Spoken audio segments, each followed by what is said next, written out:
Hello everyone, welcome to BPSC Adda. BPSC Adda पर आप सभी का स्वागत है। 66 बीपीएससी मेंस प्रोग्राम के अंतर्गत आज का हमारा टॉपिक है बिहार को विशेष राज्य का दर्जा। यह टॉपिक आपके जीएस पेपर 2 के लिए इंपॉर्टेंट होगा। तो चलिए स्टार्ट करते हैं हम आज का सेशन। आज का सेशन स्टार्ट करने से पहले यदि आप हमारे चैनल पर नए हैं तो चैनल को सब्सक्राइब कर लें और बेल आइकन को प्रेस कर दें सो दैट कोई वीडियो अपलोड होते ही आपको नोटिफिकेशन मिल जाए और आप वो वीडियो मिस ना करें। तो आइए स्टार्ट करते हैं हम आज का टॉपिक। देखिए, बिहार को विशेष राज्य का जो दर्जा है वो पिछले काफ़ी समय से यह मांग की जा रही है कि बिहार को विशेष राज्य का दर्जा दिया जाए। तो इस टॉपिक में हम यह देखने का प्रयत्न करेंगे कि आखिर बिहार को विशेष राज्य का दर्जा क्यों दिया जाए और क्या होता है इससे फ़ायदा, क्या होते हैं इसके संवैधानिक पहलू, इन सभी की चर्चा हम इस टॉपिक में करेंगे। तो आइए स्टार्ट करते हैं आज का सेशन। देखिए, बिहार जैसे गरीब राज्यों की समावेशी विकास के लिए विशेष राज्य की मांग हाल ही के कुछ वर्षों में काफ़ी चर्चा में रही है। मुख्यमंत्री नीतीश कुमार के नेतृत्व में ये मांग जोर से उठती रही है। बिहार भारत का दूसरा सबसे बड़ी आबादी वाला गरीब राज्य है, जहां अधिकांश आबादी समुचित सिंचाई के अभाव में मानसून, बाढ़ और सूखे के बीच निम्न उत्पादकता वाली खेती पर अपनी जीविका के लिए निर्भर है। देखिए, बिहार में क्या है कि जनरली जो बिहार राज्य है ये क्या है, एक बहुत ही गरीब राज्य है और उस गरीबी के पीछे का रीज़न है कि चूँकि यहाँ इंडस्ट्री नहीं है, यहाँ उद्योग धंधे नहीं हैं और बिहार की जो जीवन है वो क्या है, कृषि पर आधारित हो गई है। और आपको पता है कि कृषि में जो उत्पादकता होती है वो काफ़ी लो है। खास करके बिहार में जो कृषि की उत्पादकता है वो काफ़ी लो है, क्योंकि जो मैक्सिमम यहाँ कृषि की जाती है वो चावल और आपको गेहूँ की खेती ही मिलेगी। तो कॉमर्शियल क्रॉप्स की ऐसा खेती नहीं मिलता है बिहार में, जिसके कारण बिहार की जो स्थिति है, पर कैपिटा इनकम है, वो काफ़ी कम है। करीब 96% जोत जो है सीमांत और छोटे किसानों की है। यह भी एक वजह है कि जो यहाँ की जो खेती है वो टुकड़ों में विभाजित है। जो यहाँ के किसान हैं काफ़ी सीमांत और छोटे किसान हैं, इनके पास बड़े बड़े जोत के नहीं हैं, जिनके कारण यहाँ का जो लोग है उनमें मतलब उनकी जो पर कैपिटा इनकम है वो काफ़ी कम है।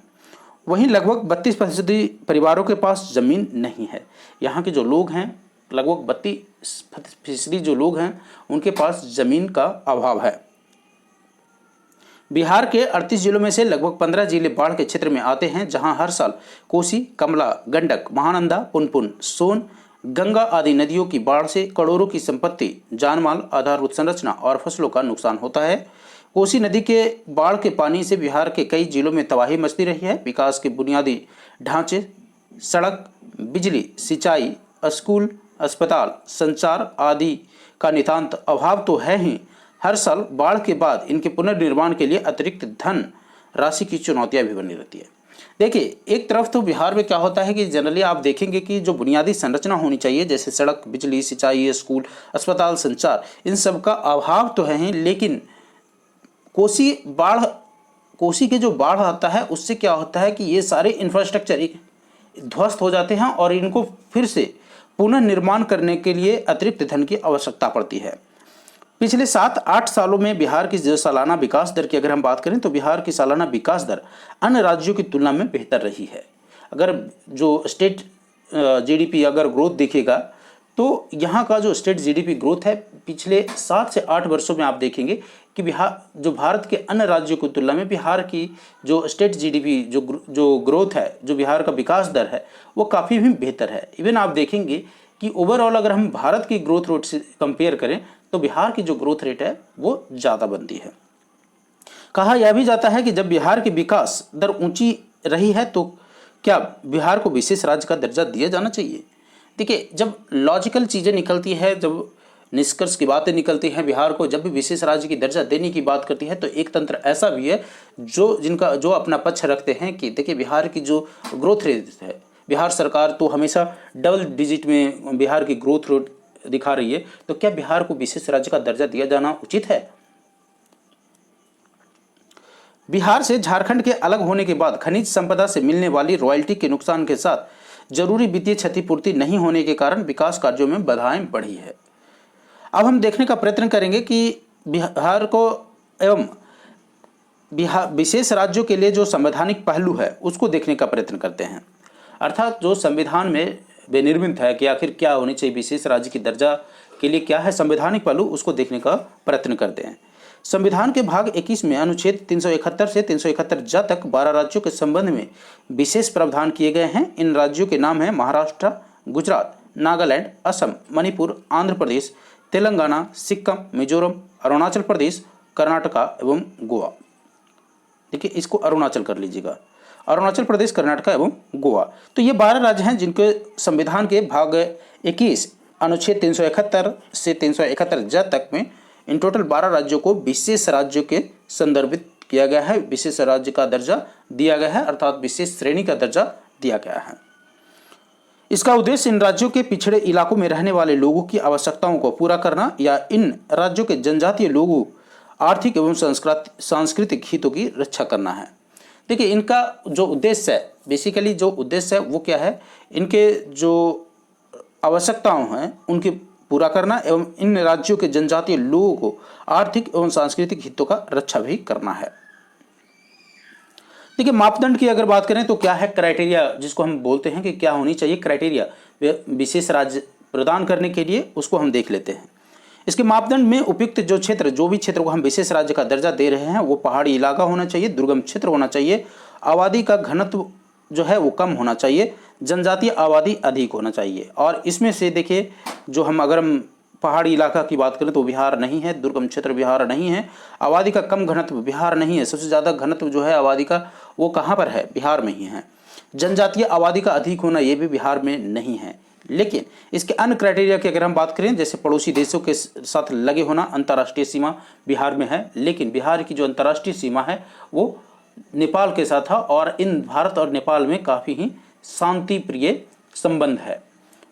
सामरिक क्षेत्र में स्थित बिहार जो है वो बिहार और नेपाल के साथ स्थित है बॉर्डर। आर्थिक एवं आधारभूत संरचना में पिछड़ा होना, ये क्राइटेरिया फॉल करता है बिहार के लिए। आप देखेंगे कि आर्थिक और आधारभूत संरचना बिहार में है ही नहीं। राज्य की आय की प्रकृति का निर्धारित नहीं होना शामिल है। देखिए, पर कैपिटा इनकम भी बिहार की जो है काफ़ी लो है। तो कुछ जो चीज़ें हैं वो तो फॉल करते हैं, लेकिन सारी चीज़ें जो बिहार, जो एक राज्य को, एक क्षेत्र को स्पेशल राज्य घोषित करने की आवश्यकता होती है वो नहीं है।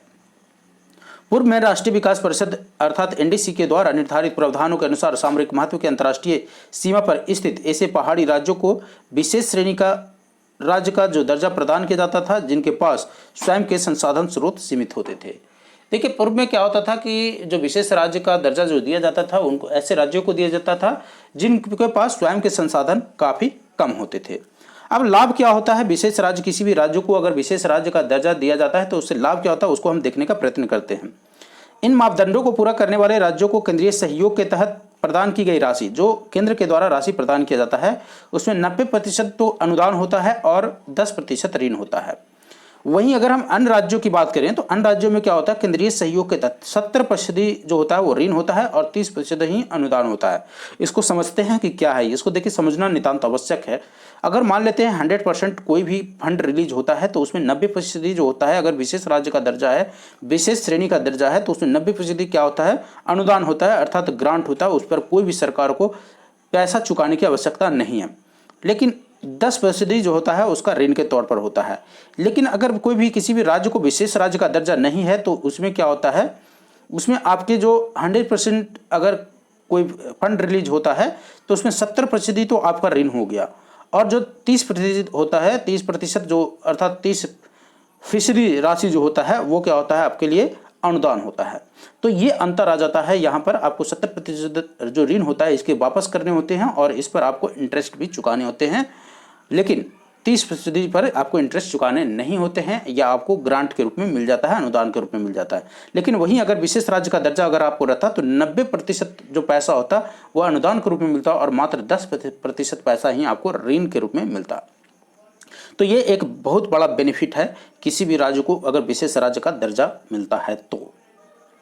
विशेष श्रेणी राज्य का दर्जा देने के बाद केंद्र सरकार ने इन राज्यों को विशेष पैकेज सुविधा और टैक्स में कई तरह की राहत दी है। देखिए, इसके अलावे भी राज्यों को विशेष पैकेज की सुविधा दी है और टैक्स में भी कई तरह की राहत प्रोवाइड की है इन राज्यों को। इससे निजी क्षेत्र इन इलाकों में निवेश करने के लिए प्रोत्साहित होते हैं, जिससे क्षेत्र के लोगों को रोजगार मिलता है और उनका विकास सुनिश्चित होता है। किसी भी राज्य को अगर हम विशेष राज्य का दर्जा प्रदान करते हैं तो क्या होता है कि वहाँ टैक्स बेनिफिट के कारण प्राइवेट जो कंपनियां हैं वो इनकरेज होता है, वहाँ वो अपनी कंपनियां लगाती है, जिसके कारण वहाँ के लोगों को रोजगार मिलता है और वहाँ के लोगों की जो स्थिति है वो भी सुधरती है। निष्कर्ष की हम बात करें, कंक्लूजन की बात करें तो बिहार जहां की खनिज संसाधन की कमी और यहां के लोगों की कृषि पर निर्भरता एवं प्रति व्यक्ति आय में कमी को देखते हुए अगर बिहार राज्य को विशेष राज्य का दर्जा दिया जाता है तो इसमें कोई अतिशयोक्ति नहीं होगी कि बिहार भी अन्य विकसित राज्यों के साथ कदम से कदम मिलाकर आगे बढ़ सकेगा एवं देश की अर्थव्यवस्था में अपना योगदान दे सकेगा। सो आई होप यह इन्फॉर्मेशन आपके मेंस पॉइंट ऑफ व्यू से यूजफुल होगा, आप इसका लाभ उठा सकेंगे। अगर क्वेश्चन मेंस में पूछा जाता है तो मैप ड्रॉ करना ना भूलें। बिहार के मैप के साथ साथ उन राज्यों के भी मैप को में शो करें जिनको विशेष राज्य का दर्जा प्राप्त किया गया है और अपना इनपुट इसमें जरूर दें। अगर वीडियो आपको अच्छा लगे तो अपने दोस्तों के बीच शेयर जरूर करें और वीडियो को लाइक करना ना भूलें। Thank you.